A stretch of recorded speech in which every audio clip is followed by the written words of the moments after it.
Oi, pessoal. Boa noite. Oi, Lilian. Tá boa?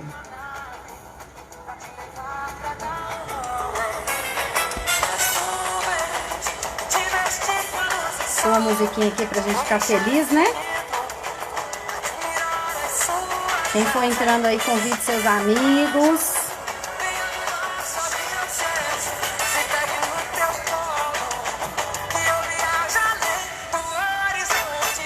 Virou minha cabeça e coração. Convide seus amigos para participar da live e entender um pouco. Não estou em Espanha, estou em Brasil. Estou em Brasil.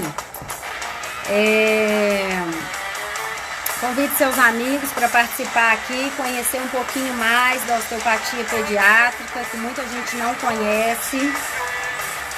A ideia de trazer a live, né, deixa eu baixar aqui um pouquinho.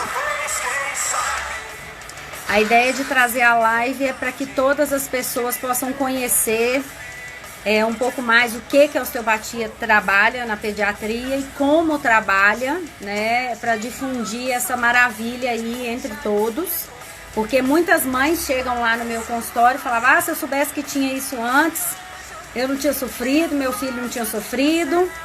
Então é para ajudar. Lúcia, aún não, depois. Então eu vou pedir para vocês na setinha aí que tá aí, no triângulozinho, mandem para suas amigas mamães, né? Para quem tá aí que tem uma amiga, que tem um filho, que quer conhecer, que é importante conhecer a osteopatia pediátrica. Eu peço para vocês convidarem as pessoas e pra gente conhecer e falar um pouquinho sobre isso. Coloquei essa musiquinha pra gente ficar animado. E vou convidar umas pessoas aqui enquanto isso, ó. Vamos convidar as pessoas, todos.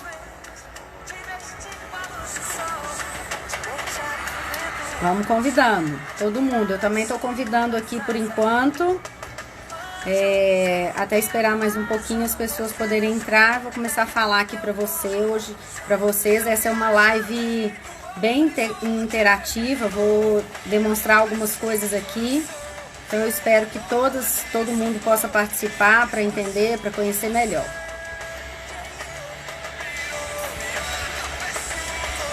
Convide as pessoas aí.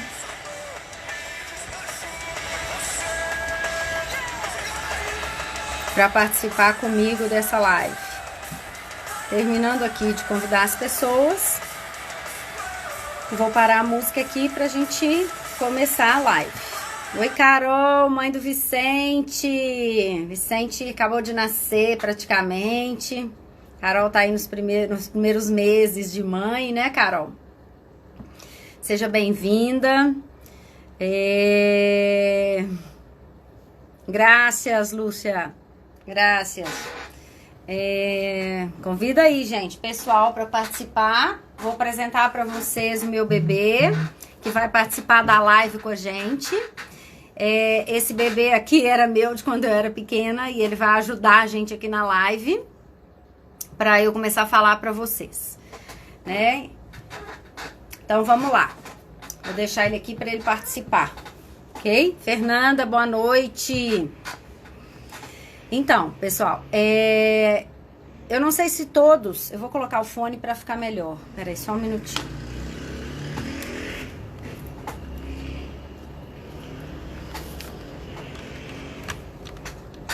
Não, vai ser.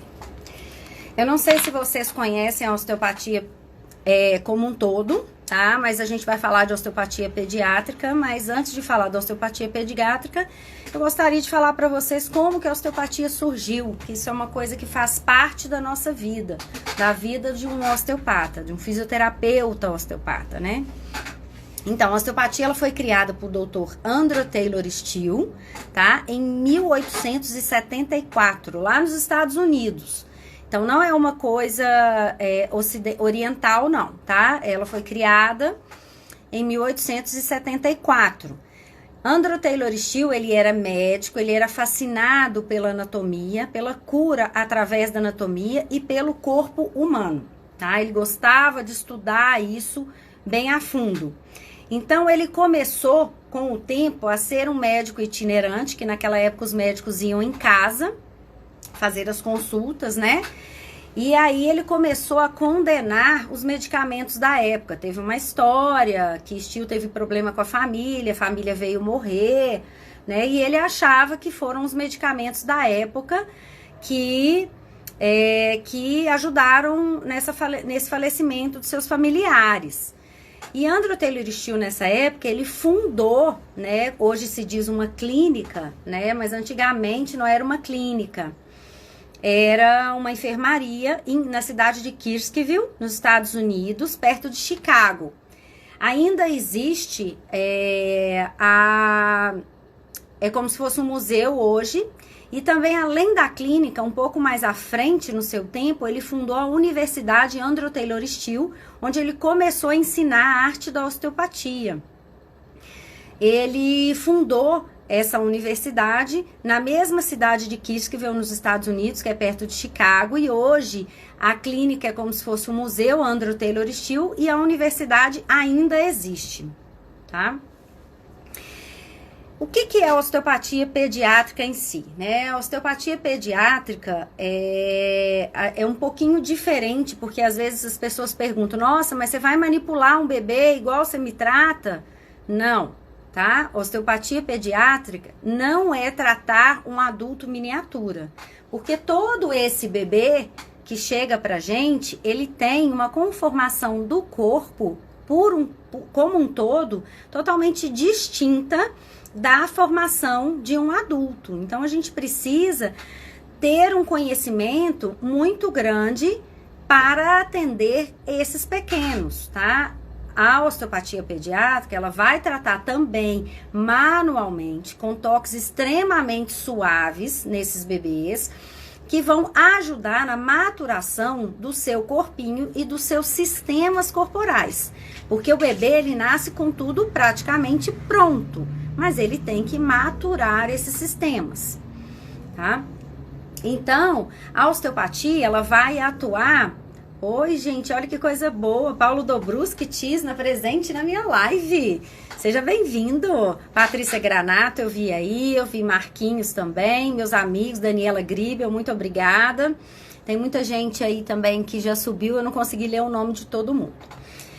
A osteopatia, na pediatria, ela vai atuar nas disfunções. O que são disfunções? O bebê, ele não está doente. Ele tem alguma coisa aí no corpinho que não funciona bem. Só desligar o meu telefone, senão ele vai tocar aqui. E aí, quais são essas disfunções mais comuns que nós trabalhamos na osteopatia pediátrica? É mais comum que a gente trabalhe refluxo, cólicas, irritabilidade, alterações de sono desse bebê, dificuldade de amamentação, torcicolos e a famosa plagiocefalia, que é a cabecinha do bebê quando ela está torta. Bom, a osteopatia, ela é reconhecida, para quem não sabe, pela Organização Mundial de Saúde, é exercida em países europeus e nos Estados Unidos, no Canadá e alguns outros países por aí, tá bom? Inclusive, na Escola de Osteopatia de Madrid, a gente tem mais de 80 unidades espalhadas no mundo, com o mesmo ensinamento, tá? Os estudos, pessoal, eles mostram que 80% dos casos, 80% destes bebezinhos, eles sofrem alguns desarranjos após o parto, que é como se fosse nascer, é um trauma para o bebê. E quando a gente diz um trauma, não quer dizer esse sofrimento todo, não. Mas ele vai mudar de um meio totalmente diferente para outro meio. Ele muda de um meio líquido, um meio todo encapado, onde ele não precisa chorar, né? Ele não precisa fazer muito esforço para sobreviver. E aí ele vem para o nosso meio e é muito distinto, ele precisa reaprender. E aí, para ele reaprender, ele tem que chorar, porque ele fez cocô, ele tem que chorar porque ele fez xixi, ele tem que chorar porque alguma coisa incomoda, ele tem que chorar porque tá com fome. Então, o bebê, ele muda de um meio para o outro e começa a se readaptar. E muitas vezes, esse bebê, ele sofre alguns desarranjos, algumas disfunções, durante esse nascimento ou até depois deste nascimento. A osteopatia, ela vem para dar um conforto para esses pequenos, né? Para esses pequenos seres aí. E com isso, a osteopatia vai ajustando o corpinho do bebê para que ele possa crescer com saúde. Para que ele possa crescer com menos conflitos, com menos desarranjos e menos sofrimentos. É muito interessante que às vezes eu vou atender um bebê e a avó tá junto. E aí a avó fala assim, ai meu Deus, como eu sofria na minha época, que na minha época não tinha nada disso, e o menino esgoelava, o menino gritava, a gente não sabia o que fazer.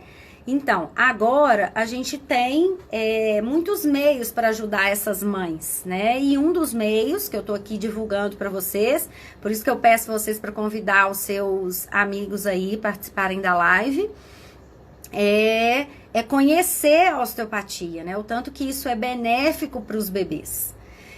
Então, vamos exemplificar. Em cólicas, por exemplo, nos bebês, né? A cólica, pessoal, ela não é comum, tá? Na verdade, a cólica, ela é comum, ela não é normal, tá? Então, quando alguém fala assim, é normal o bebê ter cólica nos 3 primeiros meses. Não é normal, é comum. Não quer dizer que todo bebê que nasce tem que ter cólica, tá? Para muitos bebês, até o 3º mês, essa cólica, ela vai embora. Mas para outros bebês, ela não vai embora tão facilmente. Então, isso não é uma regra, não é normal e nem sempre a cólica vai embora. Mas imagina uma mãe, um pai e um bebê sofrendo 3 meses de cólica. O que acontece é que muitas das vezes o sistema gastrointestinal do bebê, que quando a gente fala gastrointestinal, esse sistema ele vai desde a boca, tá, até lá o ânus. Então, engloba tudo isso. Esse sistema gastrointestinal do bebê, ele precisa ser maturado. Então, ele nasce imaturo. À medida que o bebê for se alimentando, ele vai maturando. Só que a osteopatia consegue ajudar se tiver alguma disfunção atrapalhando essa maturação natural do bebê. Então, a gente usa a osteopatia para aliviar o sofrimento tanto do bebê quanto dos pais que estão convivendo com esse bebê que chora o tempo todo e que nada ajuda, que nada melhora. E as técnicas, pessoal, são técnicas extremamente suaves que vão equilibrar esse sistema gastrointestinal do bebê. Lembra aí que vai da boca até lá o reto, né? O final ali no ânus. E a gente consegue tratar isso desde a inervação até a víscera propriamente dita. Então, a gente dá a comida para essa víscera trabalhar bem dentro desse bebezinho. Então, isso que acontece. Quando o bebê tem, por exemplo, um refluxo, né? O bebê, ele tem também algumas disfunções, algo que não funciona tão bem nesse bebê, que está dificultando a maturação desse sistema gastrointestinal, mesma coisa, tá? Um pouco mais para cima, a cólica tem uma relação maior com o sistema intestinal e refluxo com o sistema gástrico, mas a gente trabalha vendo um corpo como um todo, então a gente não tem como não trabalhar o bebê de uma forma como um todo. Então a gente trata esse bebê com muito carinho, que são técnicas muito suaves. Tem até um videozinho aí no meu Instagram de um bebê sendo tratado assim bem suavemente, né? A gente faz algumas técnicas, trabalha a cabecinha do bebê com todo cuidado, né, nesse bebê. E a gente trata todas as funções desse sistema, né? Trata o corpinho do bebê como um todo, desde a inervação até a víscera propriamente dita, como eu tinha dito. E aí a gente trabalha essa inervação, a inervação simpática, que vai ativar um pouco mais o corpo, e a inervação parasimpática, que vai reequilibrar um pouco mais o corpo.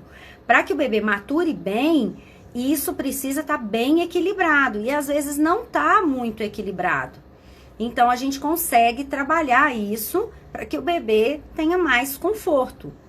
Além desses sistemas nervosos, simpático e parasimpático, que, por exemplo, olha, o sistema simpático do bebê, a gente vai ter que mexer em alguns pontinhos na coluna do bebê.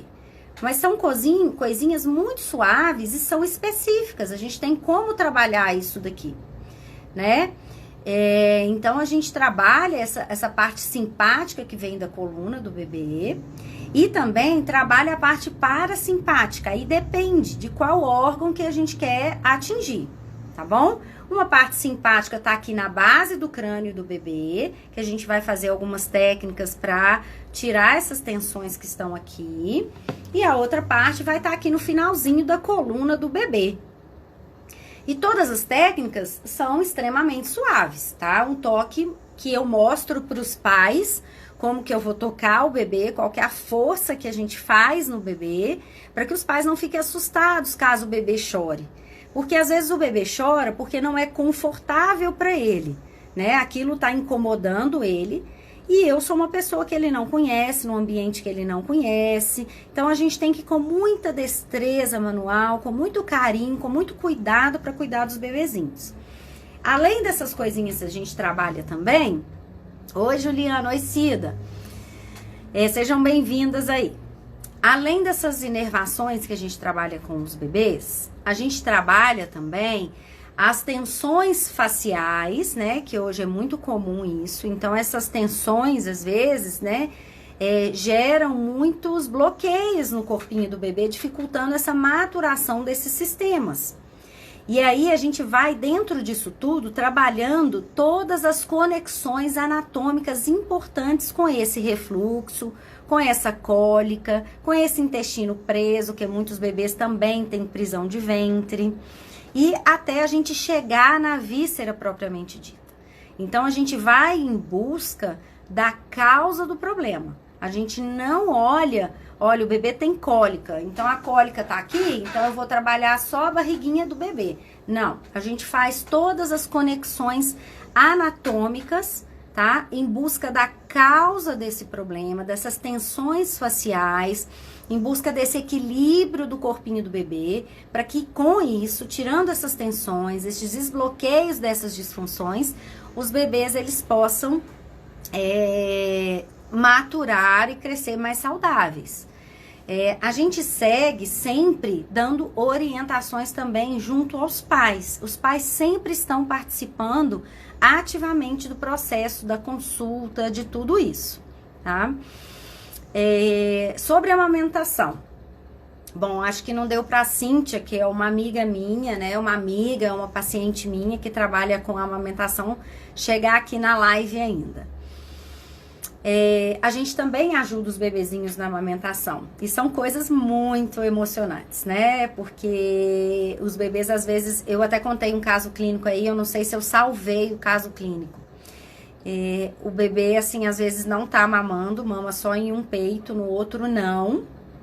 E aí a gente trabalha o bebê, muitas das vezes a gente trabalha a mãe também, que precisa ser tratada junto com o bebê. Aí, ó, Magali foi uma paciente minha, tá falando que tem ótimos resultados para a cólica. A gente tratou a bebezinha dela, que hoje tá linda, né, Magali? Então, ajuda, é impressionante, porque geralmente a gente tem muitos bons resultados, os resultados eles não demoram a chegar, e quando o resultado ainda é dentro do consultório, é mais lindo ainda, é mais emocionante ainda, né? É um momento que a gente vê que a gente está trabalhando, que a gente está no lugar certo, que a gente escolheu a profissão certa, esse é o momento, né? Que vê os pais relaxados, o bebê também, é muito gratificante isso. Então, na amamentação, a gente vai avaliar todos os fatores que estão presentes nessa amamentação, que são fatores intrínsecos, propriamente dito aqui, né, do bebezinho, e fatores extrínsecos. Extrínsecos, a gente fala que são disfunções no ambiente, disfunções em algum outro momento aí, alguma outra coisa, por exemplo, tratar a mãe é muito importante para a amamentação eficiente de um bebê. Então, a gente tem para tratar uma amamentação, para fazer um atendimento multidisciplinar que deve ser feito quando tem um bebê, a gente tem um olhar integrativo e sistêmico. Quando a gente fala integrativo, a gente fala que a gente olha o bebê como um todo, não só o bebê, mas os pais que vão participar ativamente do processo de cura desse bebê, não é uma cura, né, mas um processo de maturação desse bebê. E quando a gente fala sistêmico, a gente tenta englobar, tá, as atitudes dos pais, o que está acontecendo, o bebê está com algum medo, né, tem algum trauma aí que a gente pode ajudar, como que funciona toda a parte sistêmica dessa família, desse bebê. Nós não somos psicólogo não, sabe? Mas a gente consegue entender que todo o sistema, tudo que vem de fora, principalmente para esses pequenos, vão estar influenciando nas atitudes de maturação do seu bebê. Então, a gente sabe que o pai, por exemplo, é muito responsável para ficar, fazendo o processo de mímica facial para esse bebê. Que o pai, ele dá a segurança para o bebê, ele dá a segurança para a mãe, ele dá a segurança para onde eles moram, né? Para o território deles ali, para que a mãe ela consiga cuidar bem desse bebê, né? Porque nos primeiros dias é praticamente a mãe 24 horas que cuida desse bebê. E é uma sobrecarga muito grande para a mãe. Então o pai, ele tem uma responsabilidade muito grande nesse processo, principalmente no processo de amamentação, em dar conforto para esse bebê, segurança tanto para ele quanto para a mãe. Então a gente faz com que isso tenha uma rede de apoio, com que isso tenha uma rede de consciência. Então a gente traz os pais para consulta para participar ativamente desse processo de adaptação desse bebê. E aí a gente faz as conexões anatômicas importantes para trabalhar essa amamentação do bebê. A amamentação, ela vai englobar toda a boquinha do bebê, né? A mandíbula, essa parte de baixo, o maxilar, a parte de cima, todos os ossinhos do crânio têm muita importância na amamentação, porque de alguns ossinhos do crânio aqui, quando a gente mexe nesses ossinhos, e quando eu falo mexer, são tensões que a gente vai trabalhar, porque a cabeça do bebê ela é muito molinha, e a gente trabalha as tensões membranosas, favorecendo com que essa inervação chegue melhor aos músculos da mastigação que estão sendo desenvolvidos à sucção, quando o bebê faz a sucção. Os músculos da língua, toda a contração. Então, a gente trabalha tanto a mandíbula, todos esses ossinhos. A gente tem que avaliar a qualidade do frênulo lingual, se ele está muito grande, se precisa realmente fazer uma secção do frênulo lingual, se é isso que está atrapalhando.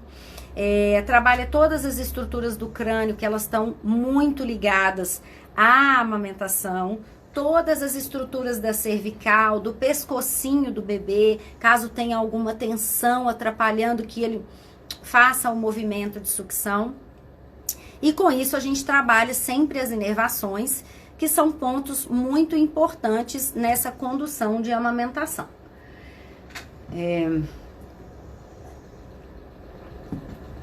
Na plagiocefalia, o que vem a ser a plagiocefalia, né? Uma coisa que muitas pessoas às vezes não sabem bem o que é uma plagiocefalia, mas a plagiocefalia é quando o bebê tem uma cabecinha com alteração, tá? E essa alteração são pequenas deformidades na cabecinha do bebê, no crânio do bebê, que vão acontecer por fatores compressivos. E esses fatores compressivos, eles podem ser intraúteros, então o bebê ele pode ficar numa posição, por exemplo, posição pélvica, às vezes dá alguma alteração de cabecinha, então precisa ser corrigido, e a osteopatia pode ajudar nessa correção, uma correção manual muito sutil, e quanto antes o bebê for, melhor os resultados, porque aí o cérebro ele vai crescendo e a cabecinha tá bem molinha, a gente consegue movimentar essas estruturas a ponto de que elas vão uniformizando cada vez mais. Então, esses fatores intraúteros, né, em posições uterinas dos bebês, e fatores intraparto. Quando a gente diz intraparto, alguns bebês são puxados do canal do parto. Podem ser por fórceps, né? Podem ser com a mão mesmo, às vezes numa cesárea. Então, assim, ventosas, às vezes utilizam isso, né? Esses componentes intrapartos. E também durante os primeiros meses de vida, que eu vou falar um pouquinho mais à frente, que é a plagiocefalia posicional. Ó, geralmente, essas plagiocefalias, elas se resolvem no primeiro mês. Mas nem sempre. E quando a gente ajuda esses bebezinhos, eles têm um melhor crescimento, uma melhor adaptação, regula melhor essas estruturas do crânio. Quando existe um torcicolo presente, que às vezes o torcicolo não é congênito, tá? Às vezes o torcicolo é apenas um travamento que a gente fala, que é do ossinho occipital, que é esse ossinho que fica aqui na base do crânio, e das primeiras cervicais, das primeiras vértebras cervicais. Às vezes essa cabecinha tá um pouquinho travada para um lado só, e isso também pode gerar uma plagiocefalia posicional. E muitas das vezes, hoje, acontece essa plagiocefalia posicional pela posição que é recomendada a deixar os bebezinhos. E daí eu vou ilustrar isso aqui pra vocês. Eu vou tentar virar a câmera aqui pra mostrar pra vocês como que acontece isso daí, na plagiocefalia posicional. O primeiro passo que a gente tem aqui é avaliar o formato da cabecinha do bebê, né? Então, a gente põe o bebê no colo da mãe, né? E a gente tenta aí, eu não sei se tá dando pra ver bem, eu acho que assim fica melhor, né? Eu vou segurar o celular. Então, a gente coloca o bebê aqui na posição e a gente olha de cima pra baixo esse bebê. Aqui a gente tem uma cabecinha dita normal do bebê, onde o formato da cabecinha é um pouquinho alongado, né? E o comprimento é 1/3 maior do que a largura.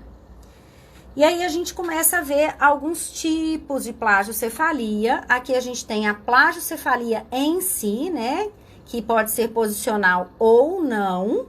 Então, a gente nota um achatamento dos lados posteriores aqui da cabecinha do bebê, de um dos dois lados, né? E também, por que chama plagiocefalia? Porque se assemelha a um paralelogramo.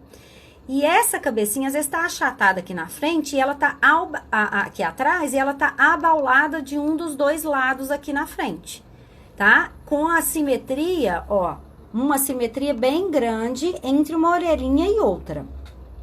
Aí a gente tem também a braquicefalia. A braquicefalia é onde a gente tem a largura da cabecinha maior que o comprimento da cabecinha. Então, a gente tem uma região posterior da cabeça, ela é mais chata, né? E ao invés de ser arredondada a parte de trás. E aí a gente tem aqui, ó, a escafalocefalia, que é a cabecinha que é mais longa e mais estreitinha aqui. Então, esses são os tipos, né, que a gente diz de plagiocefalia. Coloquei isso aqui para ficar ilustrativo para todo mundo, né? Vamos lá. Peraí. Então, quando é mais grave a plagiocefalia, além dessas deformidades do crânio, também acontecem alterações nas pálpebras, nas sobrancelhas, nos olhos e nas orelhinhas do bebê.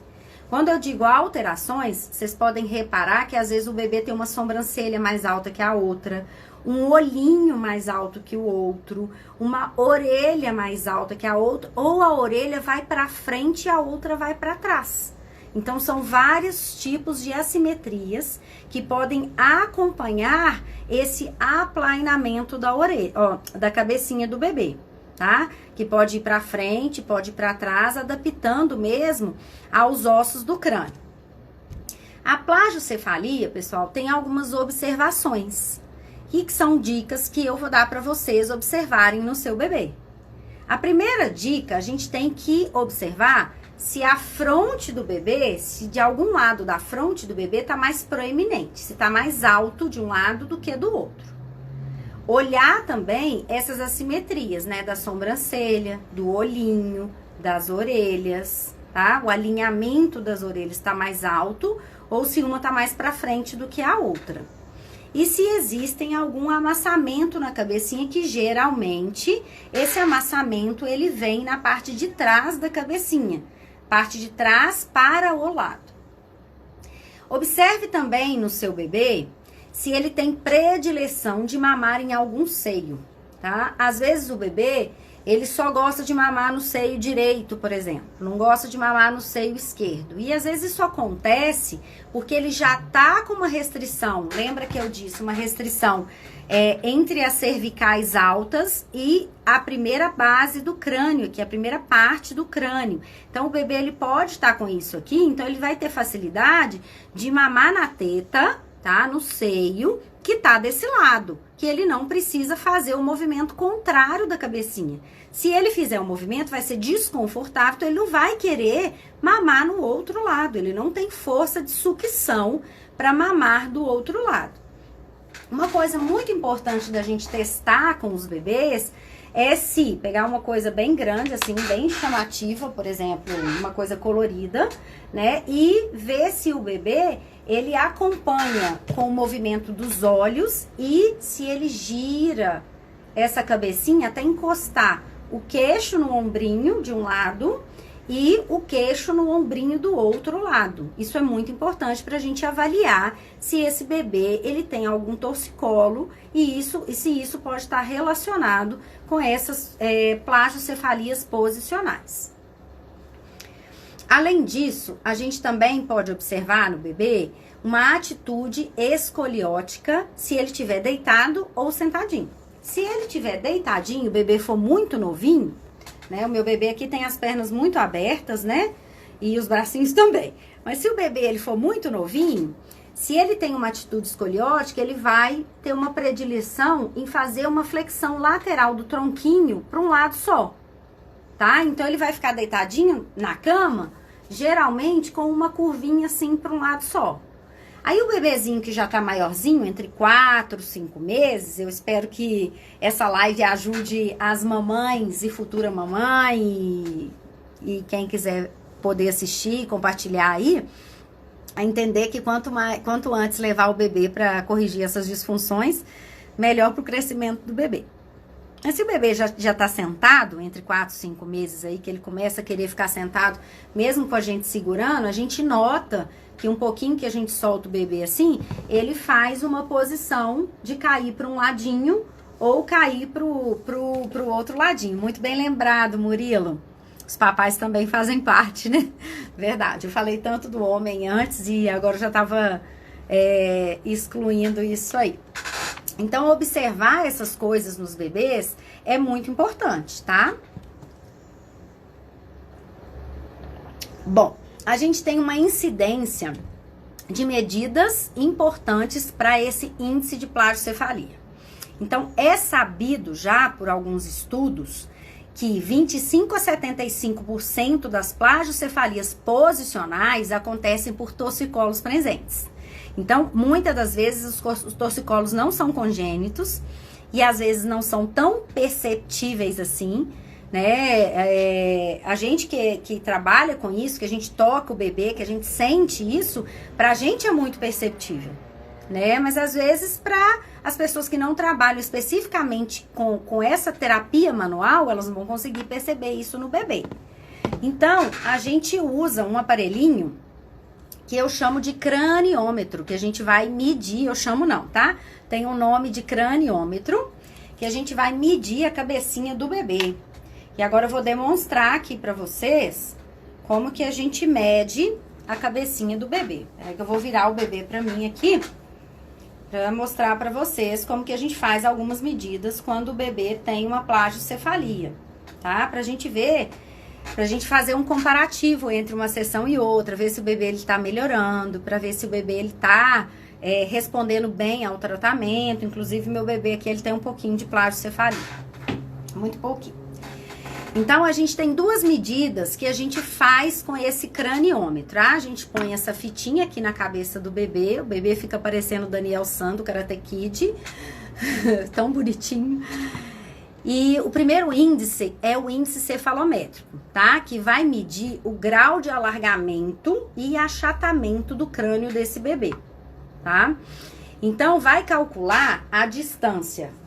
Prender o bebê aqui. A distância entre os dois parietais, tá? Que são esses ossinhos aqui. E a distância antero-posterior da cabecinha do bebê. E aí, pra gente saber disso, a gente tem marcações nessa fitinha, tá? Ó, que a gente vai posicionar bem retinho aqui, ó, tá vendo? Com a linha do nariz. E vai fazer essas medidas pra saber o índice cefalométrico. Além disso, pessoal, a gente vê lá no índice cefalométrico que tem um grau ideal. Esse grau ideal, ele vai mais ou menos entre 75% e 85%. Então, isso aqui a gente tem uma tabelinha também que trabalha pra gente olhar tudo isso, que aqui embaixo vem a idade do bebê. E aqui em cima vem as porcentagens, onde a gente faz uma conta depois de medir a cabecinha do bebê para saber esse índice cefalométrico.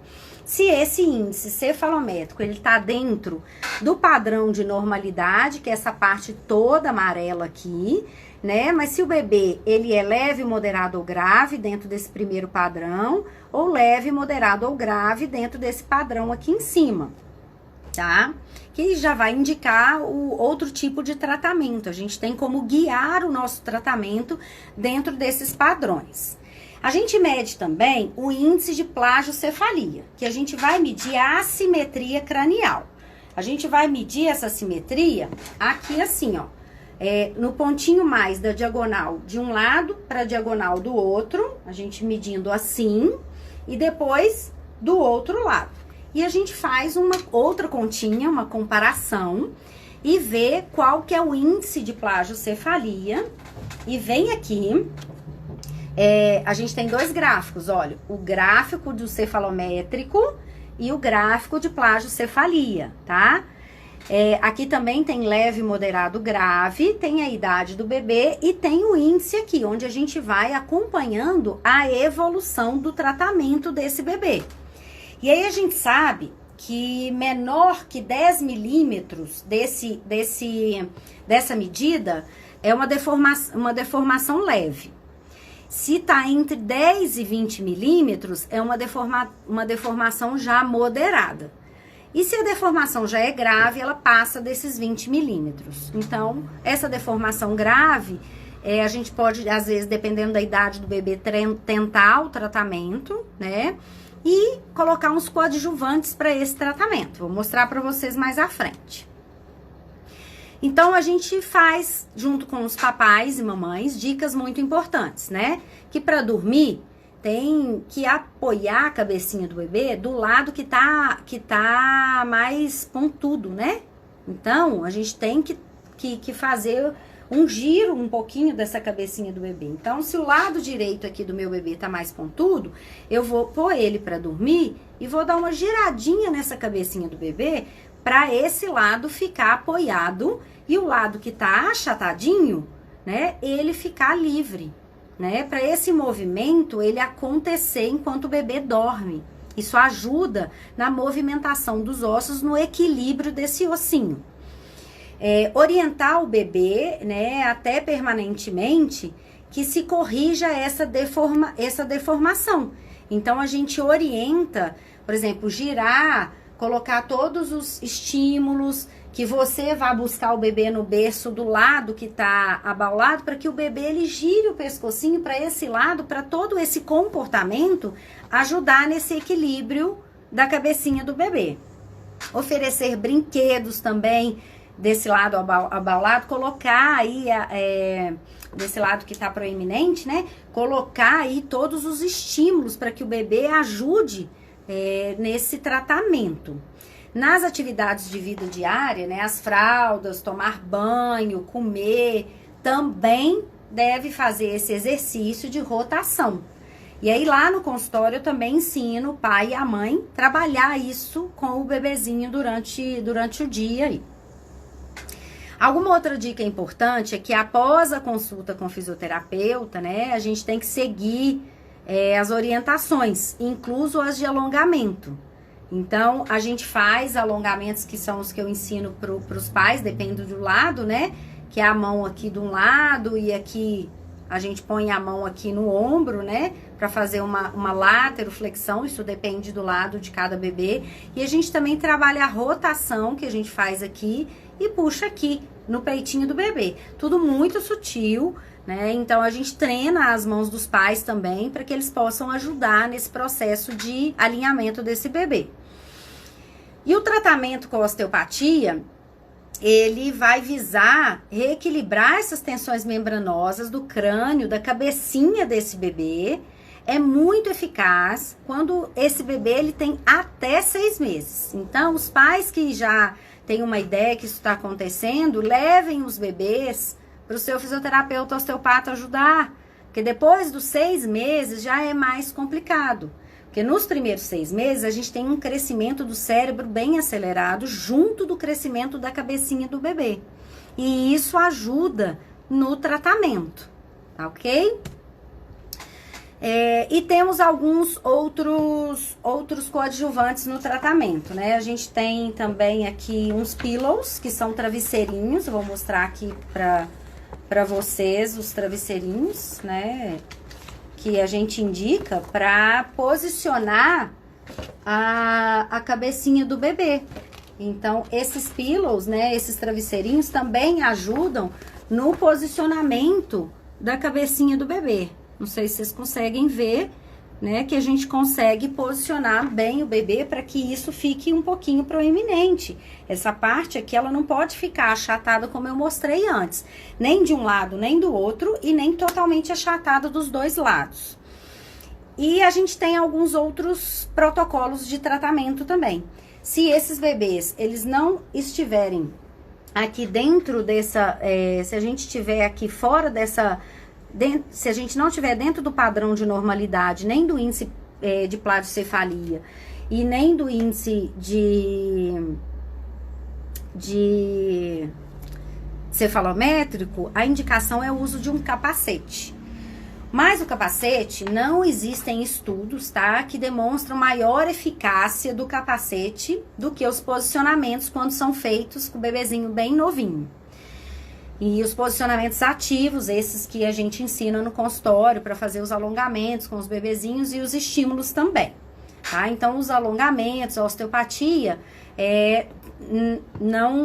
em relação ao capacete, o capacete não é melhor do que esses tratamentos, tá?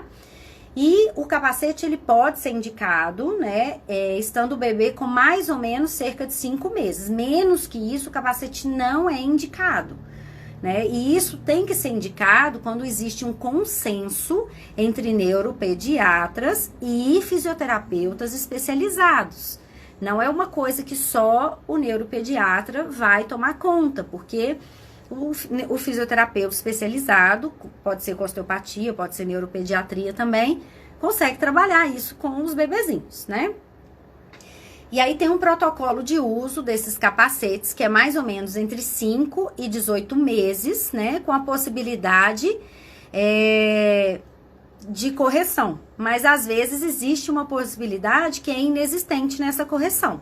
Também pode acontecer que a gente trabalhe o bebê e que a cabeça do bebê ela fique funcional, mas esteticamente ela não mude tanto. Então, a gente consegue liberar as tensões para que o bebê funcione bem, não tenha atraso de desenvolvimento, não tenha nada disso, né? Que é o importante e nem sempre acontece tanta mudança na cabecinha dos bebês. Às vezes não acontece, mas ele funciona bem, ele dorme bem, ele faz cocô direitinho, ele não tem refluxo, ele não tem torcicolo, ele tá liberado para poder crescer sem nenhuma disfunção. E aí eu trouxe aqui para mostrar para vocês. Olha, o capacete nos bebezinhos são esse tipo de capacete aqui, ó. A gente tem esse tipo de capacete, né, que é uma parte do tratamento. Aí a gente tem os travesseiros, os pillows, que eu falei pra vocês. Eu coloquei aqui dessa marca, mas tem outras marcas que eu indico para as mães, onde a gente pode posicionar a cabecinha de um lado, de outro, e o travesseirinho, ele tem um buraquinho aqui no meio, que vai favorecer com que essa cabecinha, ela fique bem posicionada. E aí, o tratamento com osteopatia, que é o que a gente faz aí, né, que é muito gratificante quando a gente consegue cuidar desses pequenos como um todo, né? Então, a gente trabalha muito com isso. E agora eu terminei aqui. Quero saber se alguém aí tem alguma pergunta, quer fazer algum comentário. E é isso que eu queria falar pra vocês hoje, pra gente cuidar dos pequenos com todo carinho aí. Eu acho que a osteopatia, ela tá vindo para ajudar essa família, né, o pai e a mãe, a melhorar a qualidade de vida dessa família que se inicia aí entre pai, mãe e filho. Então, é muito gratificante trabalhar com isso, né, a gente vê uma mudança muito grande e uma gratificação muito grande da família em relação a isso e era isso, assim, que eu queria falar para vocês. Se alguém tiver alguma pergunta, né, pode fazer aí essa pergunta sobre a osteopatia pediátrica. Oi, Georgia, Flávio, Luísa, a gente entrando aí, não deu pra falar, Lenise, ó, tá aí, Leandro Esteves, Arthur Esteves, pai da querida Pietra. Então, pessoal, é isso que eu queria falar pra vocês. Acho que não tem uma pergunta aí pra mim. Deve ter ficado bem claro, assim eu espero. E convido a vocês que conhecem alguém, eu vou deixar a live gravada. Pode indicar para as pessoas verem, conhecerem, entenderem um pouquinho o que é osteopatia pediátrica, como que isso funciona e como que a gente pode ajudar esses pequenos, ajudar essas famílias com isso aí. A gente tem uma pergunta da doutora Grace. Quanto tempo uso diário para o capacete? Então, Grace, o capacete ele tem que ficar 23 horas na cabeça do bebê. Na verdade, só pode tirar o capacete quando o bebê for tomar banho, né? Para secar o cabelinho e tudo. E logo depois já tem que colocar esse capacete, né? Então, é muito sofrido pros bebês, pros pais, né? Ficar com esse tipo de tratamento. Então, a gente vem para ajudar para que isso não passe, né? Então, vou demonstrar aqui de novo, vou mostrar, né, como que funciona. A gente tem esse capacete que tem uma abertura aqui, onde você vai regular o tamanho do capacete à medida que a cabecinha vai crescendo, né? Isso tem um custo também, esse capacete. E aqui o outro tipo de capacete, né? Lembrando que o capacete, ele só pode ficar entre 5 a 18 meses no bebê. Não é muito indicado que o bebê fique mais tempo com esse capacete para fazer esse tipo de correção. Não sei se eu te respondi aí. Oi, Camila. Oi, Bárbara. Sejam bem-vindas. Então, isso, pessoal. Não sei se tem mais alguma pergunta aí sobre osteopatia pediátrica, o que é que a gente pode ajudar os pequenos, mas existem muitas outras coisas que a gente também pode ajudar os pequenos, né? E é isso que eu queria deixar aqui para vocês, para que vocês divulguem aí a live, para que a osteopatia, ela seja difundida e a gente possa ajudar cada vez mais os papais aí e essas figurinhas tão fofinhas do meu coração, que eu adoro tratar esses pequenos E é uma coisa que mudou muito na minha vida, que quando eu era somente fisioterapeuta era muito complicado. Eu tinha um pouco de receio em tratar pequenos, gostava mais de adulto. E agora eu adoro tratar os pequenos. Então, muito obrigada a todos vocês que participaram aí da minha live. Quem não viu a live toda, eu vou deixar gravada. Compartilhem com seus amigos, difunda a osteopatia. E muito obrigada. Boa noite.